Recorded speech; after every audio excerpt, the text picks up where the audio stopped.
Why can't we solve these problems? We know what they are. Something always seems to stop us. Why? I remember March the 15th, 2000. The B-15 iceberg broke off the Ross Ice Shelf. In the newspaper it said it was all part of a normal process. A little bit further on in the article, it said a loss that would normally take the ice shelf 50 to 100 years to replace. That same word, normal, had two different, almost opposite meanings. If we walk into the B-15 iceberg when we leave here today, we're going to bump into something 1,000 feet tall, 76 miles long, 17 miles wide, and it's going to weigh 2 gigatons. I'm sorry, there's nothing normal about this. And yet I think it's this perspective of us as humans to look at our world through the lens of normal is one of the forces that stops us developing real solutions. Only 90 days after this, arguably the greatest discovery of the last century occurred. It was the sequencing, for the first time, of the human genome. This is the code that's in every single one of our 50 trillion cells that makes us who we are and what we are. And if we just take one cell's worth of this code and unwind it, it's a meter long, 2 nanometers thick.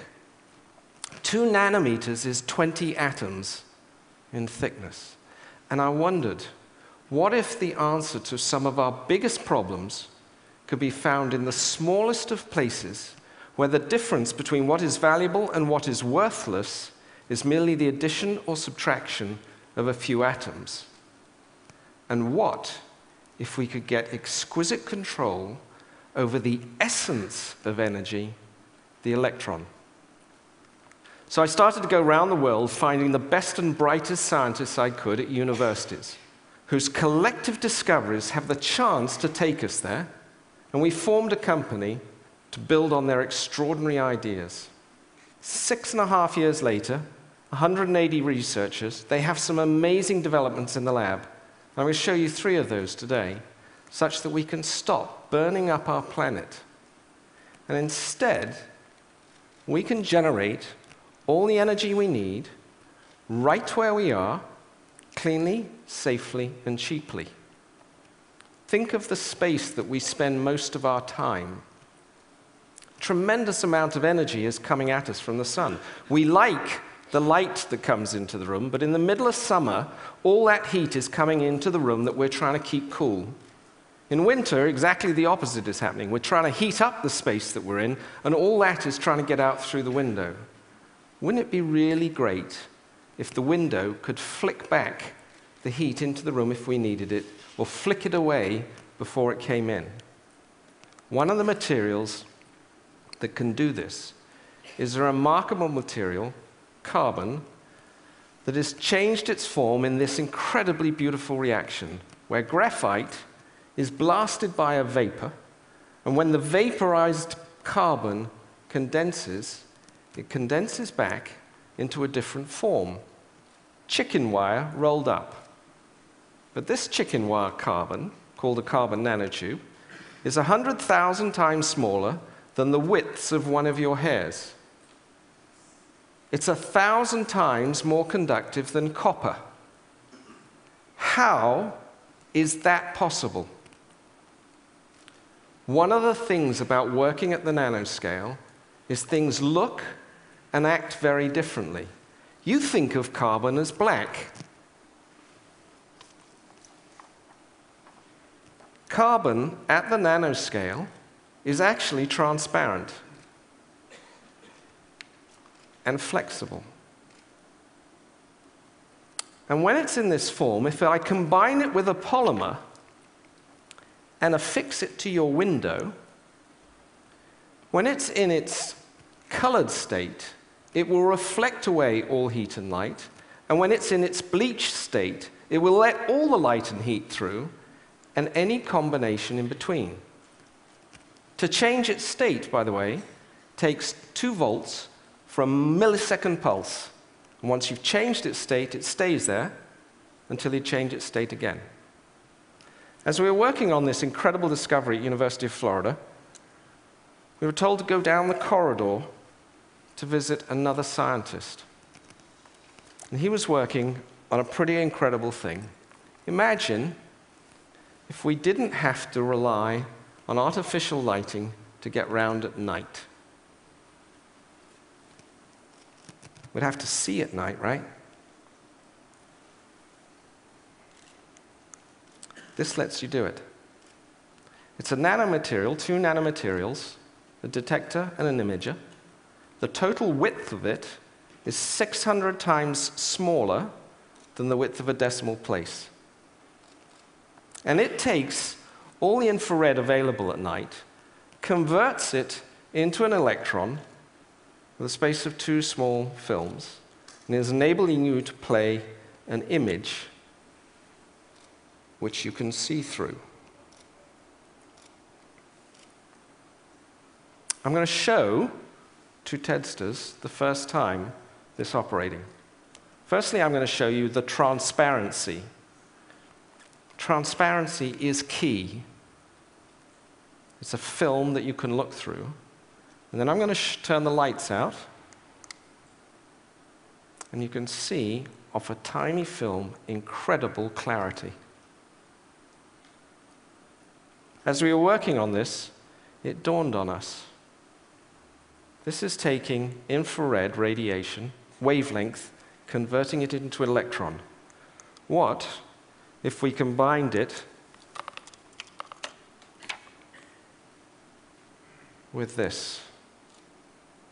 Suddenly, you've converted energy into an electron on a plastic surface that you can stick on your window. But because it's flexible, it can be on any surface whatsoever. The power plant of tomorrow is no power plant. We talked about generating and using. We want to talk about storing energy. And unfortunately, the best thing we've got going is something that was developed in France 150 years ago, the lead-acid battery. In terms of dollars per watt stored, it's simply the best.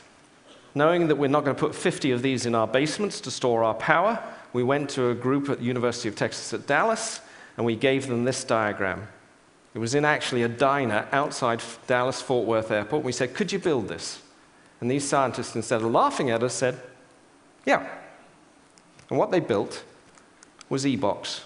e-box is testing new nanomaterials to park an electron on the outside, hold it until you need it, and then be able to release it and pass it off.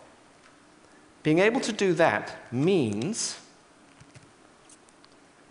that I can generate energy cleanly, efficiently, and cheaply right where I am. It's my energy. And if I don't need it, I can convert it back up on the window to energy, light, and beam it, line of sight, to your place. And for that, I do not need an electric grid between us. The grid of tomorrow is no grid.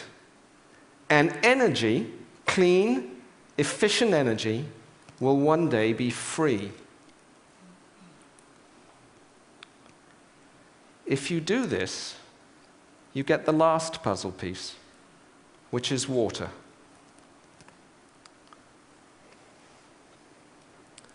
Each of us, every day, need just 8 glasses of this, because we're human. When we run out of water, as we are in some parts of the world, and soon to be in other parts of the world, we're going to have to get this from the sea. And that's going to require us to build desalination plants. $19 trillion is what we're going to have to spend. These also require tremendous amounts of energy, In fact, it's going to require twice the world's supply of oil to run the pumps to generate the water. We're simply not going to do that. But in a world where energy is freed and transmittable, easily and cheaply, we can take any water wherever we are and turn it into whatever we need. I'm glad to be working with incredibly brilliant and kind scientists, no kinder than many of the people in the world, but they have a magic look at the world. And I'm glad to see their discoveries coming out of the lab and into the world. It's been a long time in coming for me. 18 years ago, I saw a photograph in the paper. It was taken by Kevin Carter, who went to the Sudan to document their famine there. I've carried this photograph with me every day since then. It's a picture of a little girl dying of thirst.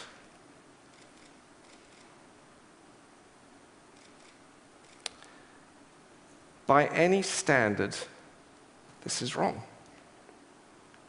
It's just wrong.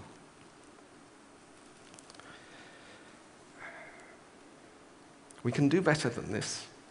We should do better than this. And whenever I go round to somebody who says, you know what, you're working on something that's too difficult, it'll never happen. You don't have enough money. You don't have enough time. There's something much more interesting around the corner.